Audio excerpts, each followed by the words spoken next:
주님, 이 자리에 오셔서 저희의 찬양과 영광의 시간을 받아 주옵소서. 아멘. 일어나셔서 591장 부르겠습니다.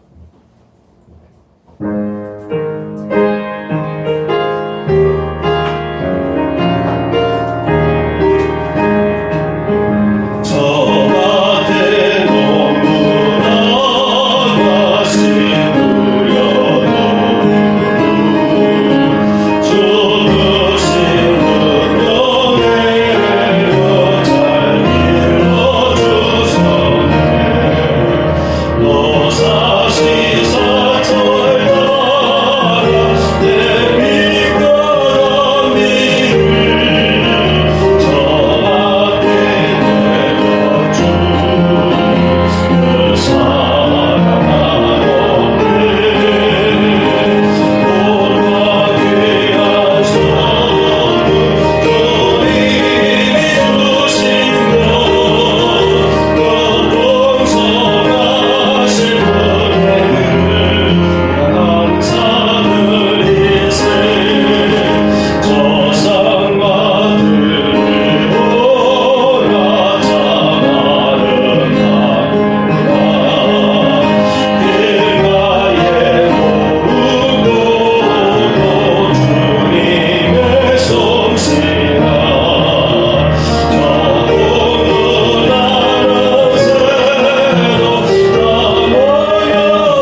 자기를 경외하는 자들과 그의 인자심을 바라는 자들을 기뻐하시는도다. 아멘. 자리에 앉습니다. 허물의 사함을 얻고 그 죄의 가림을 받은 자는 복이 있도다. 마음에 간사가 없고 여호와께 정죄를 당치 않는 자는 복이 있도다. 아멘. 찬송 587장입니다.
출애굽기 34장 21절에서 24절입니다.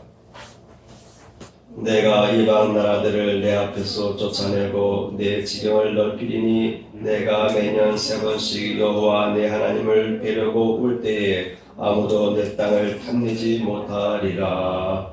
아멘. 오늘 말씀은 감사할 수 있는 능력이라는 제목으로, 감사할 수 있는 능력, 이 제목으로 말씀을 나누도록 하겠습니다.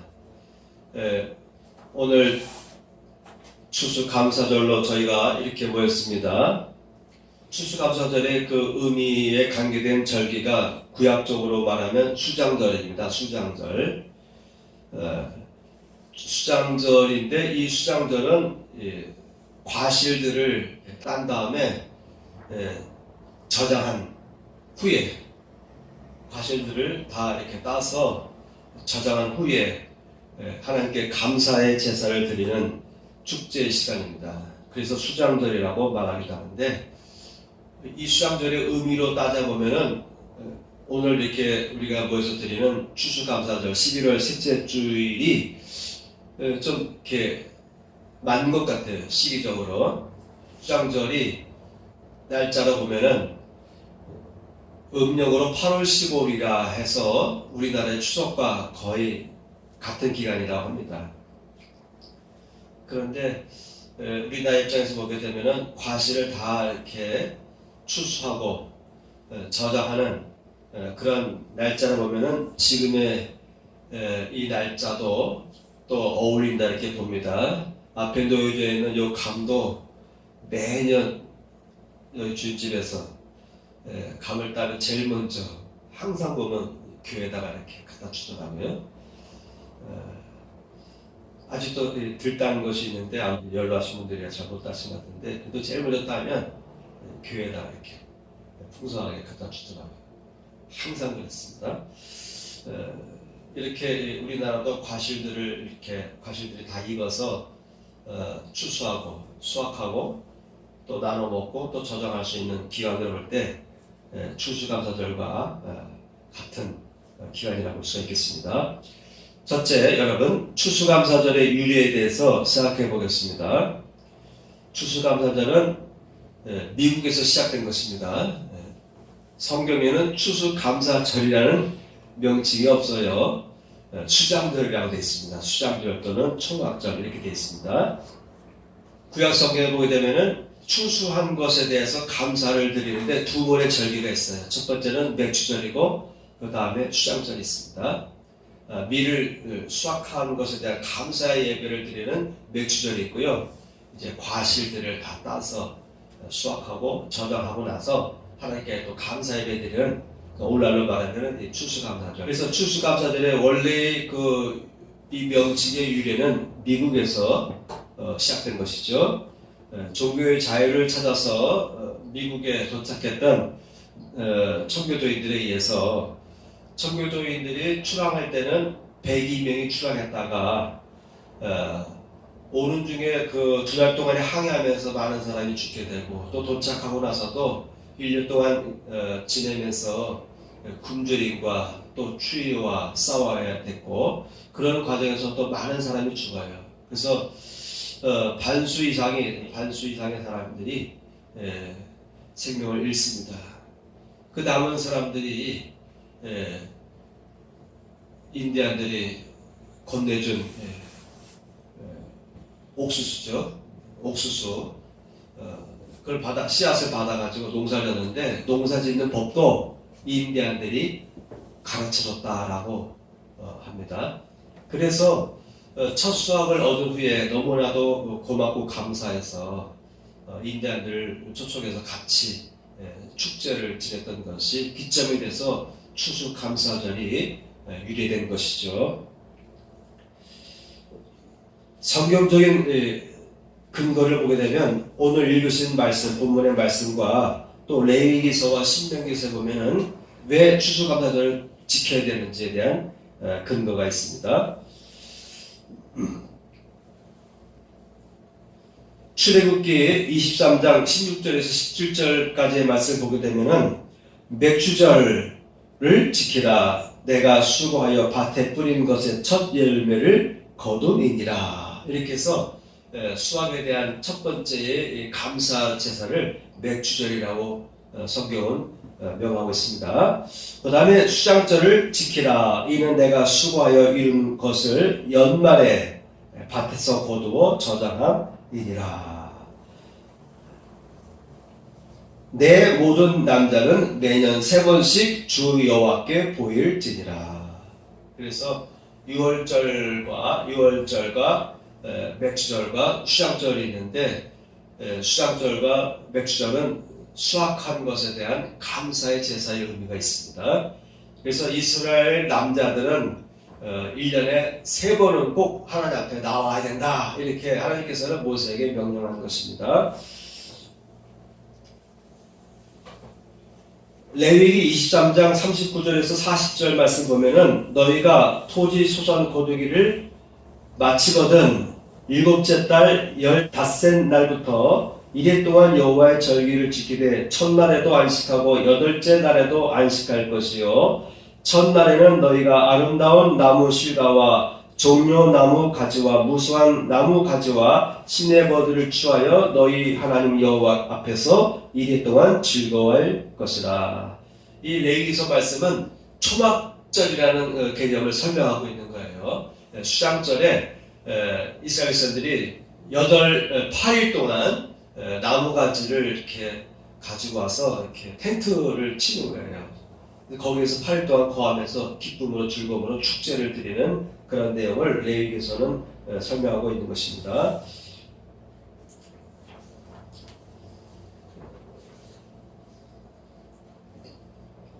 이와 같이 이제 성경적인 근거를 통해서 오늘날로 말하면은 추수감사절을 지키는 것이 합당하다 이렇게 보는 것이죠.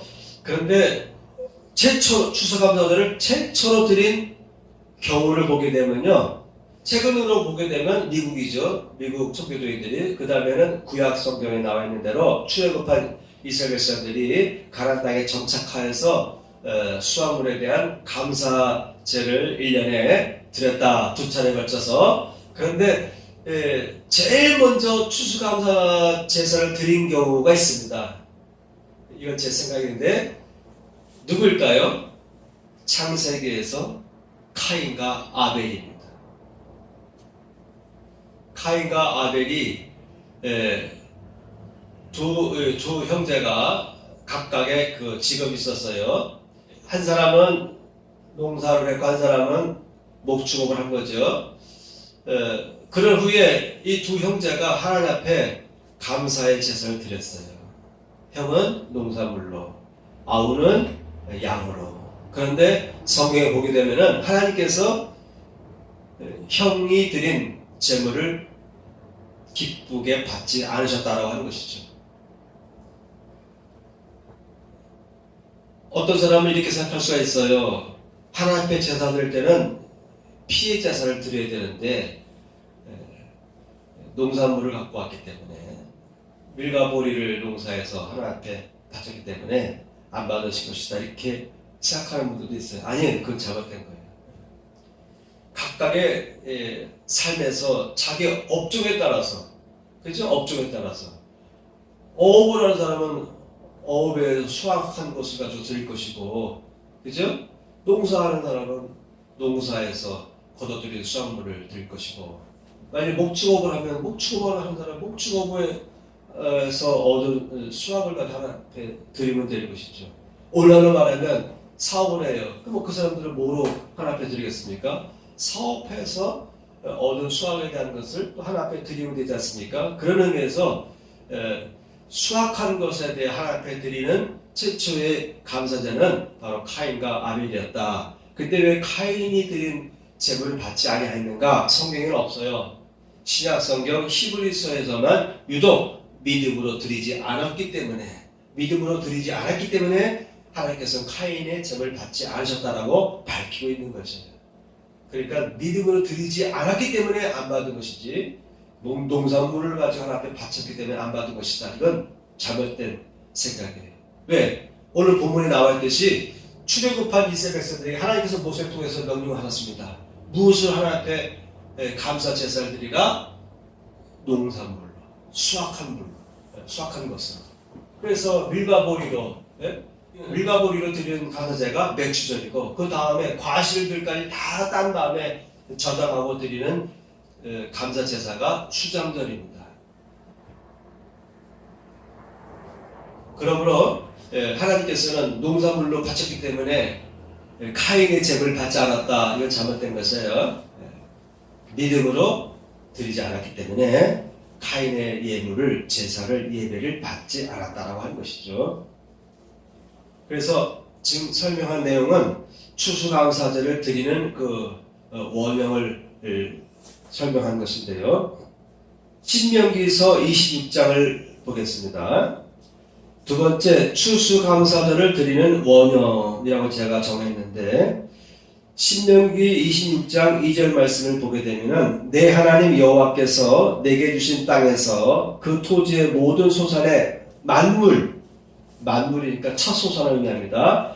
만물을 거둔 후에 그것을 가져다가 광주리에 담고, 광주리에 담았다는 것은 과실들을 광주리에 담았다는 것을 의미하겠죠. 내 하나님 여호와께서 그의 이름을 두시려고 택하신 곳으로 그것을 가지고 가서, 하나님의 이름을 두시려고 택하신 곳은 어디입니까?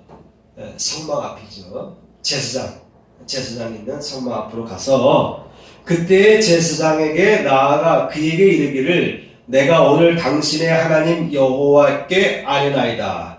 내가 여호와께서 우리에게 주시겠다고 우리 조상들에게 맹세하신 땅에 이르렀나이다 할 것이요. 4절 보면은 제사장은 내 손에서 광주리를 받아서 내 하나님 여호와의 제단 앞에 놓을 것이며, 어디에 놓는다고 되어 있습니까? 여호와의 제단 앞에 놓을 것이며. 자, 오늘 이렇게 앞에 이렇게 과일을 놨는데 이렇게 놓는 것을 의미하는 것입니다. 하나님의 제단 앞에 광주리에 담아서 제사장에게 드리면, 제사장은 그 광주리를 받아서 하나님의 제단 앞에 놓았다, 이렇게 보시면 되겠습니다. 신명기 26편 10절에서 11절까지의 말씀을 보면, 여호와여 이제 내가 주께서 내게 주신 토지 소산의 만물을 가져왔나이다 하고, 너는 그것을 내 하나님 여호와 앞에 두고 내 하나님 여호와 앞에 경배할 것이며. 자, 이렇게 예배한다는 것을 의미합니다.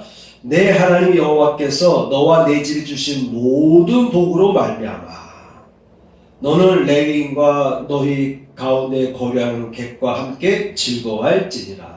제사장과 레위인들과 그리고 함께 거류하는 객들, 나그네들, 객들과 함께 즐거워하면서 축제를 드려라.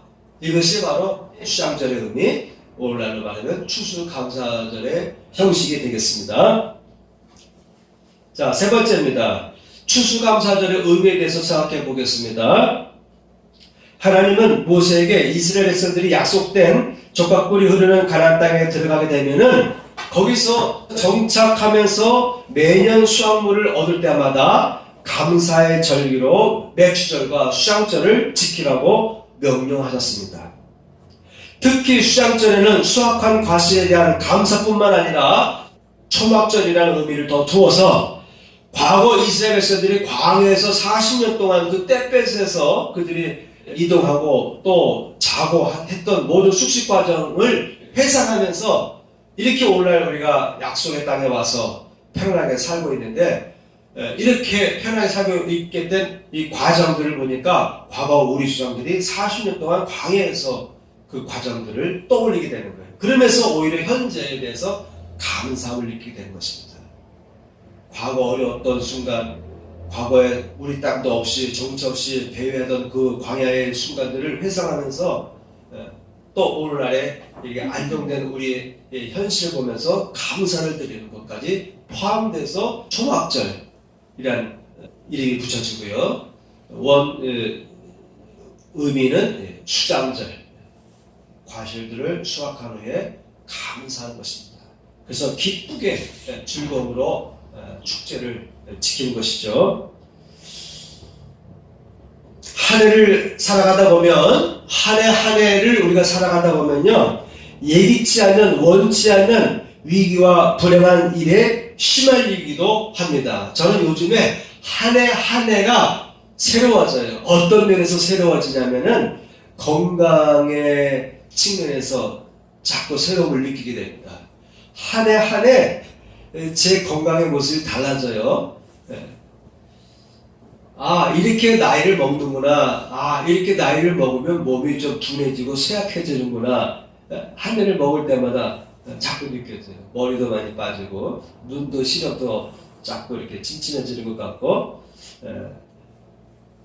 한 해를 살다 보면요, 경험하지 못했던, 예기치 못했던, 원치 않는 위기들이, 불행한 일들이 다가오기도 합니다. 거기에 우리가 휘말리기도 하죠. 인생이 그렇지 않습니까? 그래서 제가 지난 주일에는 인생은 항해와 같다는 비유를 들어서 전하기도 했습니다. 여러분, 추수감사절을 어떻게 보내야 될까요? 추수감사절을 우리는 어떠한 자세로 임해야 될까요? 교인들 중에는 어떤 일은 좋은 일들이 풍성하게 다가와서 기쁜 마음으로 감사절을 드릴 수 있는 그런 성도들도 있습니다. 또 어떤 이는 아무리 생각해봐도 올해는 특별한 뭔가 좋은 일들이 일어나지 않았어요. 그래서 딱히 감사할 것이 머리에서 생각해서 떠오르지 않는 그런 가운데 추수감사절을 맞이할 수도 있습니다.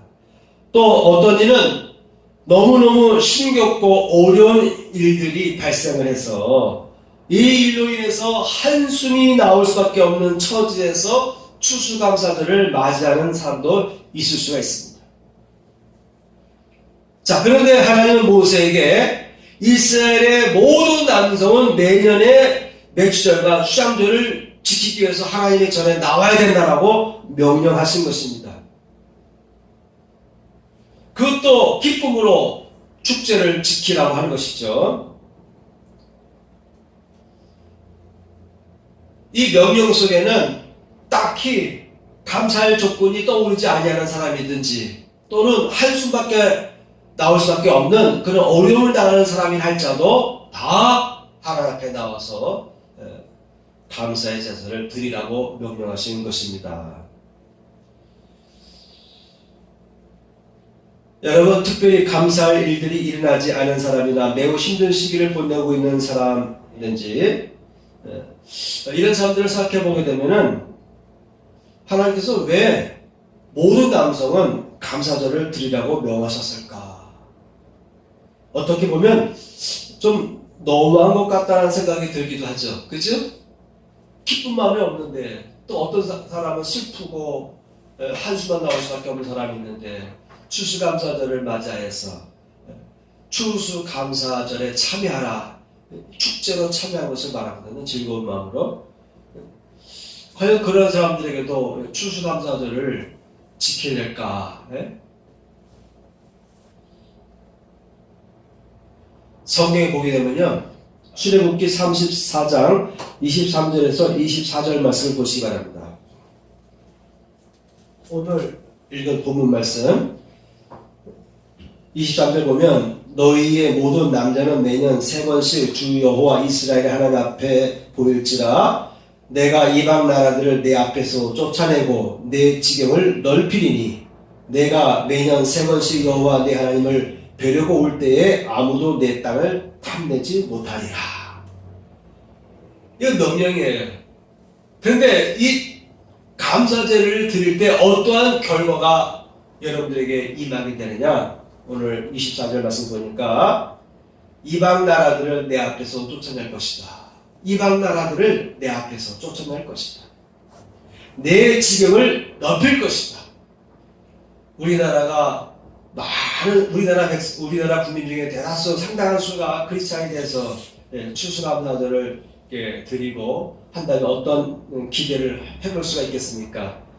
우리나라를 위협하는 모든 외부의 세력들, 세계 열강들이 우리나라를 침략하거나 힘들게 할 때 이러한 세력들을 물리쳐 주시겠다. 내 지경을 넓히겠다. 하나님께서 남북의 평화적인 통일을 성취해주면 남한의 이 국토가 넓혀지지 않겠습니까? 더 나아가서 옛날 우리 고구려 때의 땅들까지도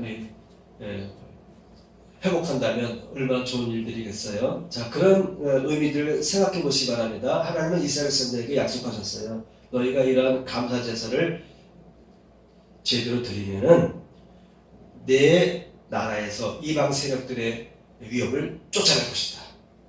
그리고 너의 지경을 넓혀주겠다. 이렇게 말씀했습니다.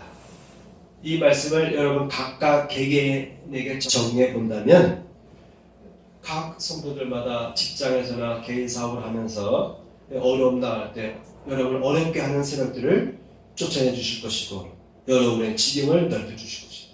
승리를 하든지 좋은 직책에 있든지 아니면 사업터가 확장되든지 이런 축복을 주시겠다고 하는 거예요. 그래도 아직은 좀 아까 제가 얘기했던 의문에 대해서 완전히 해소가 안 됩니다. 감사 제사를 드리면 이런 축복을 주신다 했는데 그럼에도 불구하고 특별히 감사할 것이 없거나 또 한숨밖에 나올 수밖에 없는 사람들은 어떡할까? 아직 완전히 해소된 건 아닌 것 같죠, 그죠? 모세는 이스라엘 백성들에게 하나님께서 행하라고 명령하신 규례와 법도를 마음을 다하고 뜻을 다하여 지켜 행하게 되면 보배로운 백성이 되게 하시고 모든 민족 위에 뛰어나게 하시며 찬송과 명예와 영광으로 삼으신다. 대대로 여호와의 성인이 되게 하실 것이라고 신명에서 26장 16절에서 19절에서 밝히고 있습니다. 자, 이방 세력을 쫓아내 주시고 지경을 넓혀줄 뿐만 아니라 외부의 세력을 쫓아내 주시고 위협하는 세력을 쫓아내 주시고 여러분 곁에서 여러분을 향해 다가오는 위협하는 세력을 쫓아내 주시고 여러분의 지경을 넓혀주실 뿐만 아니라 신명기에서는 하나님의 보배로운 백성이 되게 해주신다는 거예요. 하나님의 보배로운 백성이 되게 하신다. 모든 민족 위에 뛰어나게 하신다. 모든 민족 위에 뛰어나게 하신다. 전 세계에서 뛰어난 민족 하면 어느 민족입니까? 이스라엘 민족. 둘째, 대한민국 사람이 코리안. 오히려 한국 사람이 이스라엘 사람보다 더 똑똑하다는 얘기가 있어요. 모든 민족 위에 뛰어나게 하시며 오늘날 이 코로나 사태로 인해서 우리나라가 전 세계에서 뛰어나지 않습니까? 그죠? 우리나라의 방역 체계를 다 배우려고 노력했고 우리나라의 코로나 진단 키트를 전 세계가 선호하게 되는 요즘 보니까 우리나라가 모든 면에서 이렇게 발전했고 전 세계가 바라보는 나라가 됐어요. 아무리 봐도 우리나라는 손바닥밖에 안 되는 조그만 땅인데 북한과 남한으로 나눠져 있어서 제 눈으로 보면은 북한 땅이 더 커 보여요. 그러니까 북쪽보다도 더 작아 보이는 이 조그만 남한 땅덩어리에서 우리나라가 세계에서 조선업의 제1위가 되지 않습니까? 우리나라가 아니면 조선소를 통해서 배를 만드는 일이 아니면은 조선업이 발전할 수 없어요. 전부 우리나라에 배를 수주를 맡기지 않습니까? 그죠?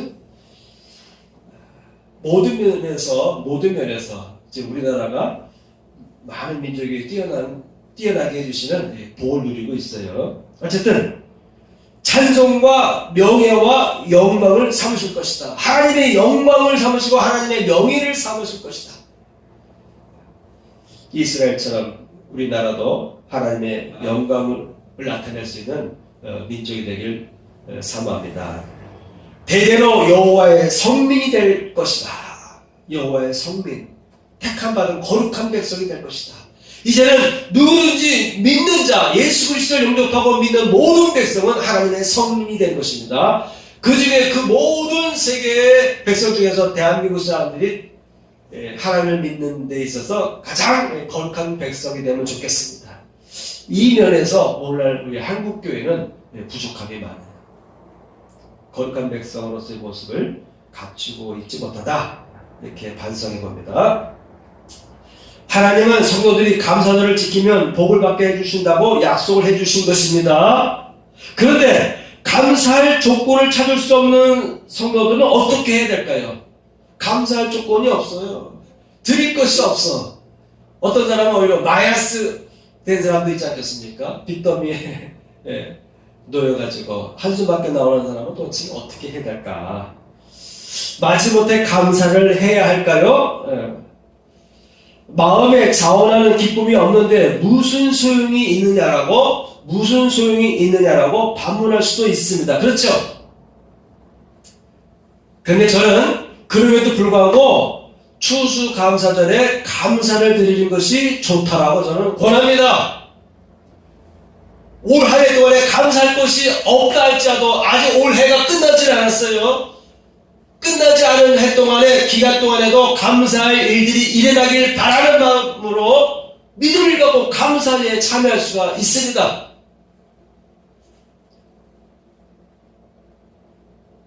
또 더 중요한 것은 감사할 조건이 없음에도 불구하고 감사할 때 놀라운 일들이 일어납니다.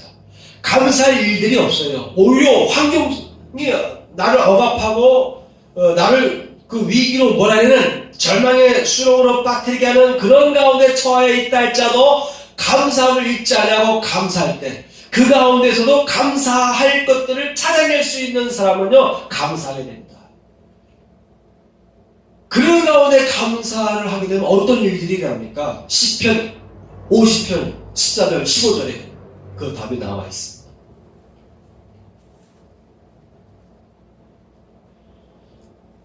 평소에 감사로 하나님께 감사의 제사를 드리며 지존하신 이에게 내 소원을 갚으며 환난 날에 나를 부르라.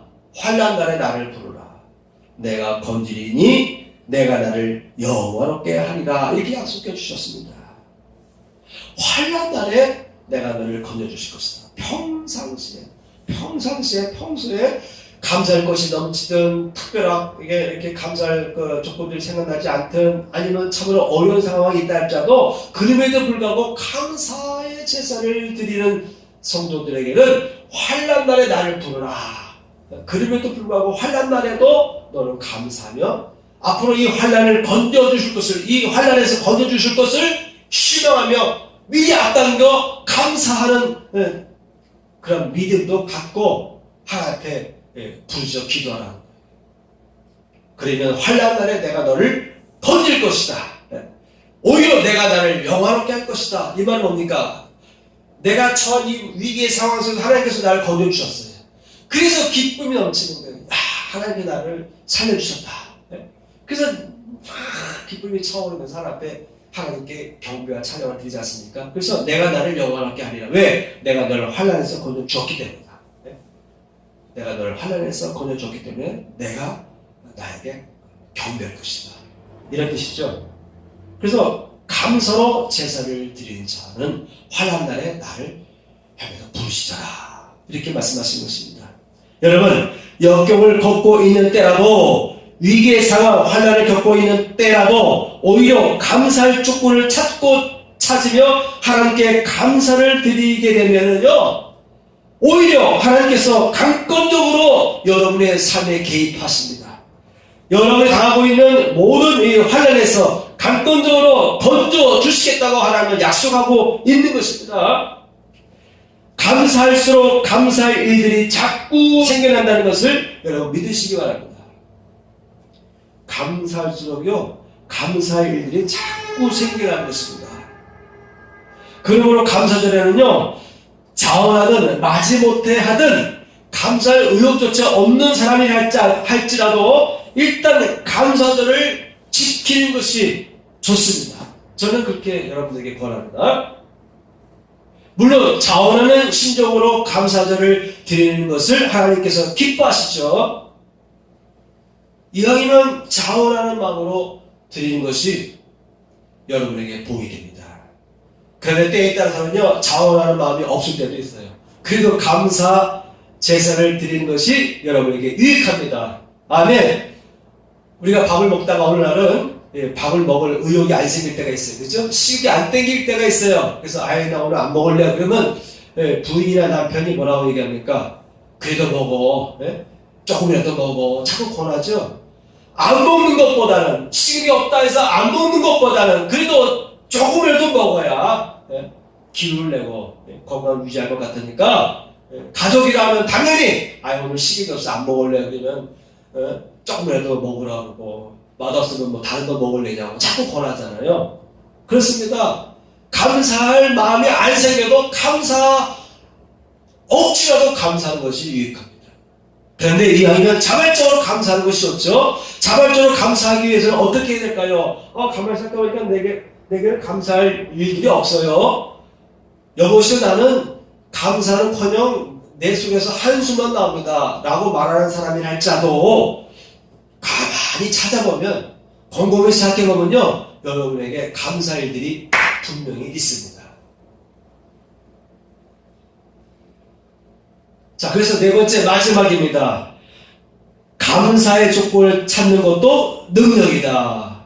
여러분 같이 한번 읽어보세요. 시작. 감사의 조건을 찾는 것도 능력이다. 오늘 메시지 키포인트는 바로 여기에 있습니다. 어떤 성도는 항상 감사함으로 가득 차 있는 분들이 있어요. 그런 성도들이 있습니다. 이분은 만날 때마다 늘 그분 통해서 이야기를 듣다 보면은 늘 감사한 이야기가 나와요. 그래서 어려움을 당하지 않는 줄 알아요. 근데 자세히 들여다보면은, 자세히 배워가다 보면은 그 과정 속에서도 어려움을 많이 겪었거든요. 어려움을 많이 겪었고, 어려움 중에 있음에도 항상 그분의 입에서 나오는 것은 감사함이 넘치는 경우가 있어요. 그분의 입에서 나오는 이야기들 들어보면요, 표정 보면은 늘 감사가 넘치는 그런 성도들이 있습니다. 그런 성도들이 있습니다. 좋은 일만 일어나서 그런 것은 아니죠. 힘들 때도, 때로는 감당하기 힘든 어려움을 겪고 있는 때에도 이런 성도는요, 항상 그의 얼굴을 보게 되면, 눈빛을 보게 되면 그의 입에서 흘러나오는 말들을 이렇게 가만히 이렇게 듣다 보면요, 항상 희망과 감사함으로 충만해져 있는 거예요. 어려움 속에 있으면서도 그 가운데 하나님께서 지금 내게 은혜를 베푸셔서 내가 이러한 문제가 해결되고 있고 내게 이렇게 소망을 넘쳐난다는 그런 이야기들, 간증들을 하는 경우가 많이 있습니다. 건강한 영성을 갖춘 성도는요, 모든 여건 속에서도 감사의 조건들을 쉽게 찾아냅니다. 그렇기 때문에 그런 성도는 항상 그의 이야기 속에서 보면은 항상 감사할 이야기들이 자꾸 흘러나오는 것이죠. 자, 그래서 여러분, 이것이 능력이다. 감사할 조건들을 쉽게 찾아내는 사람은 능력을 갖고 있다. 이것이 능력인 것입니다. 감사할 조건을 찾고 느끼며 실제로 감사함으로 충만하여 있는 성도가 바로 능력 있는 성도다 라고 저는 권하고 싶습니다. 항상 모든 상황 속에서 감사함으로 충만하여 있는 성도가 능력 있는 성도다 라고 하는 것이죠. 자, 그럼 이런 능력이 있는 성도만 감사를 드릴 수 있는 것이냐라고 한번 우리가 생각해 볼 필요가 있습니다. 여러분, 능력이라는 것은 반복된 훈련을 통해서 형성되는 것을 여러분 인정하시죠? 대부분의 일들은, 대부분의 기술들은, 대부분의 능력은 반복된 훈련을 통해서 형성되는 것이죠. 지금은 능력이 없을지라도 감사의 조건을 찾는 노력을 꾸준히 하면, 어떻게 하면 감사의 조건을 쉽게 찾을 수 있을까 생각하고 고민하면, 그리고 그런 사람들 통해서 조언을 듣고 또 어떻게 했든 간에 나도 저와 같은 사람이 되고 싶어서 자꾸 배우려고 노력하게 되면요, 어느덧 감사의 영으로 충만한 상태에 도달하게 되는 것입니다. 그렇죠? 몸치라고 하죠. 몸치. 춤도 못 추거나 몸으로 어떤 일들 제대로 못할 때 몸치라는 말을 하죠. 그죠? 몸치. 그런 사람이랄지라도 자꾸 골프든 뭐 배드민턴이든 뭐 축구든 무엇이든 간에 취미를 하려고 하는데, 어떤 사람은요 수준 이하의 사람이 있어요. 빨리 반응을 못하고 빨리 배우지 못하는 사람이 있어요. 그죠? 어떤 사람은요, 빨리 배우는 사람이 있습니다. 자, 빨리 배우지 못한 사람은 어떻게 하면 됩니까? 레슨을 받고, 꾸준히 연습하다 보면요, 어느덧, 잘 운동하는 사람의 모션을 취하게 됩니다. 그렇죠. 꾸준히 배우고 노력하다 보면은요, 감사할 수 있는 능력도 키워진다. 자, 이것이 키포인트인 것입니다. 만일 이런 훈련을 하지 않는 성도는요, 이런 훈련을 하지 않게 되면은 감사할 수 있는 능력이 거의 제로 상태로 전락하게 됩니다. 그래서 감사함을 전혀 느낄 수 없는 사람으로 전락하게 됩니다. 전혀 감사함을 느낄 수가 없는, 감사에 대해서 무감각한 상태의 심령으로 전락되기도 하는 거예요. 결국 이러한 삶을 살게 되면 더욱 하나님의 은혜를 받을 수 없는 삶을 살아갈 수밖에 없는 것이죠. 그래서 점점 나눠집니다. 어떤 사람은 계속 그 가정에 하나님의 좋은 은혜가 넘쳐서 감사가 넘치는데, 어떤 가정에는 감사할 것이 없어요. 감사할 것이 없어요. 공부를 잘하는 사람들, 성공적인 삶을 누리는 사람들의 방식을 따라 모방하며 배울 필요가 있듯이, 늘 감사함으로 충만한 성도의 모습을 배우고 따라하다 보면 어느덧 나도 모르게 그 단계에 올라가는 거예요. 어느덧 내게도 놀라운 축복이 임하는 것을 경험하게 될 것입니다. 어느덧 나도 모르게 늘 감사가 넘치는 그런 삶을 살아가게 됩니다. 점점점 감사할 조건들이 나의 삶에 찾아오게 되는 것입니다. 저는요, 특별히 내 가정에 어떤 기쁜 일이 없다 할지라도요, 자꾸 감사한 마음이 넘쳐나는 경우가 있어요. 자, 예가 하나 든다 보면은, 좀 아까 얘기했듯이 우리나라의 모든 면이 지금 세계로부터 이렇게 각광을 받고 다 잘 되고 있잖아요. 그죠? 수출도 잘 되고 있고, 모든 면에서 세계 사람들로부터 우리나라가 이렇게 각광을 받는 일들 보면서 저는 감사해요. 나 개개인에게 직접적인 유익을 주거나 영향을 주는 것은 아니지만, 그래도 나라가 잘 되는 것이 좋죠. 그렇죠? 나라 경제가 마이너스 경제로 치닫는 것보다는 플러스 경제로 플러스 4%대니 이런 얘기 나오는데 얼마나 좋습니까? 예? 세금도 너무너무 예상한 것보다 많이 걷어가지고 50조 육박한다고 그래요. 예? 원래 계획했던 것보다 올 한 해 동안에 한 50조 이상이 세금이 더 걷었다는 얘기가 있습니다. 예? 그래서 지금 19조를 더 쓰자라는 얘기가 나오는 게 그런 이야기죠. 그런 얘기를 듣다 보면요, 오히려 기뻐요. 수출이 나와 상관없지만 내 개개인의 수익과 이익에는 별 의미가 없는 것 같이 보이지만 그래도 나라가 잘 된다니까요. 예? 저는 감사해요. 나라가 계속 마이너스 경기를 치닫고, 나라가 우리나라도 전 세계의 팬데믹 상황과 똑같이 아수라장이 됐고, 그러지 않은 것이 얼마나 감사해요. 예? 나 개개인에게는 치료적인 영향을 안 준다 할지라도요, 나라가 이렇게 경제가 잘 돌아갈 때, 수출이 잘 돼가고 있을 때 얼마나 기뻐요. 난 그런 자체가 감사의 조건이 돼요. 나에게. 그러니까 감사라고 하는 것은 얼마든지 찾아보면 있는 거예요. 내 가정에 좋은 일이 안 생겼다, 이것만 생각하면 안 되는 거지. 그리고 내 가정에 아무리 좋은 일이 일어나지 않았다 할지라도 가만히 찾아보면요, 감사의 일들이 많아요.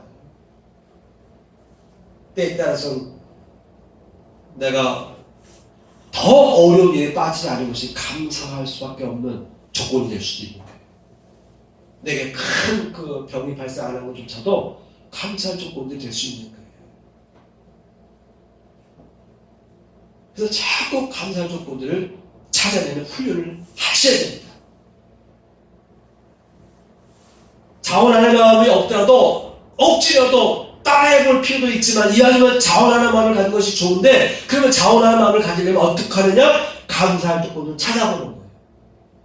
그러면 모든 사람은요, 감사할 조건들이 차고 넘치도록 되어 있습니다.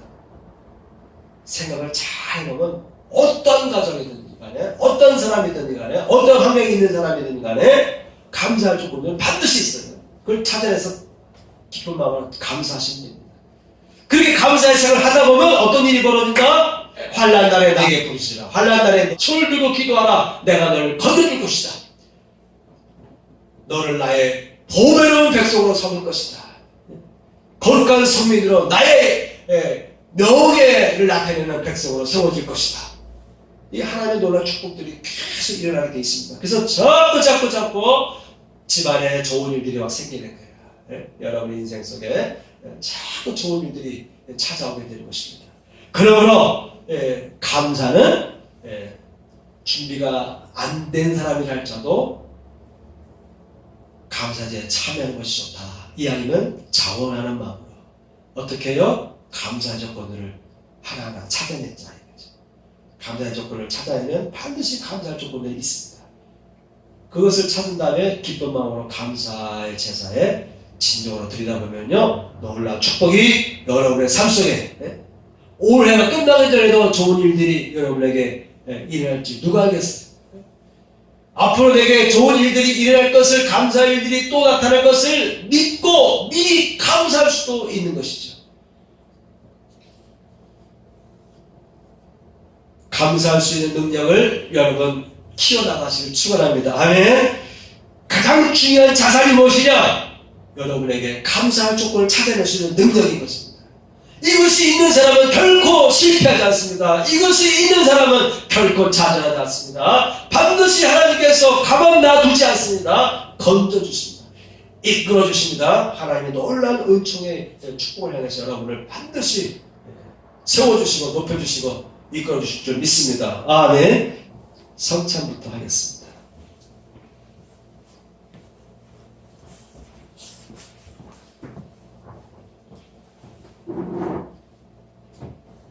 기도하겠습니다. 하나님, 이 시간 저희가 성찬을 진행할 때에 하나님께서 우리와 함께하여 주옵소서. 앞에 놓여있는 떡과 포도주를 저희가 먹고 마실 때에 하나님의 말씀, 예수 그리스도의 말씀이 우리 속에 들어오게 하시고 예수 그리스도의 보혈의 피 역사가 우리의 모든 죄를 사하는 축복이 임하게 하여 주옵소서. 앞에 놓여져 있는 떡과 포도주가 거룩하게 성별되게 하여 주옵소서. 또한 이 시간 우리 마음속에 있는 모든 죄악을 사하시고 이 성찬을 갚을 수 있는 경건한 몸으로 이 시간 모든 죄악을 덮어주시고 정결케 하여 주옵소서. 예수 그리스도 이름으로 기도합나이다. 아멘.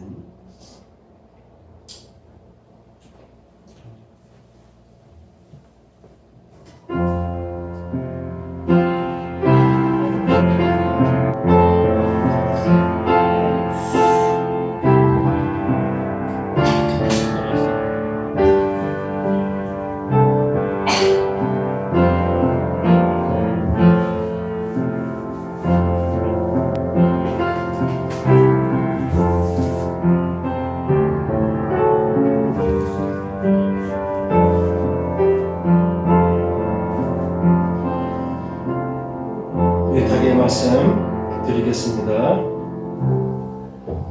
주님은 나의 죄를 속하기 위하여 십자가에서 대신 죽으셨습니다. 주여 내 죄가 사하였습니다.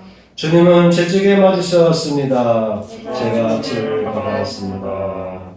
아멘. 633장입니다.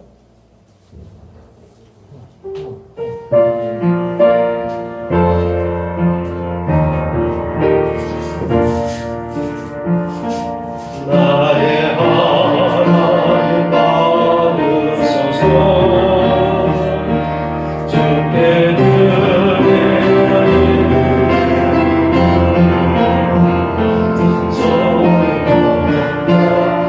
감사로 주께 드리네.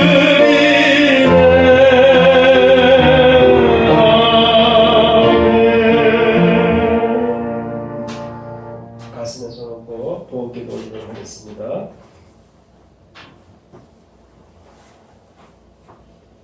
주님, 이 시간 기도합니다. 오늘 추수감사절을 맞이하여서 우리 모든 성도들이 예배에 참여하는 가운데에 감사의 물을 드립니다.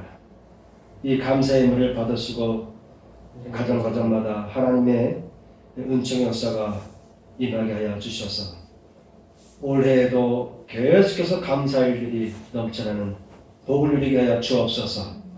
또한 11조 드리는 가정 위에 하나님께서 11조의 복을 더하여 주옵소서.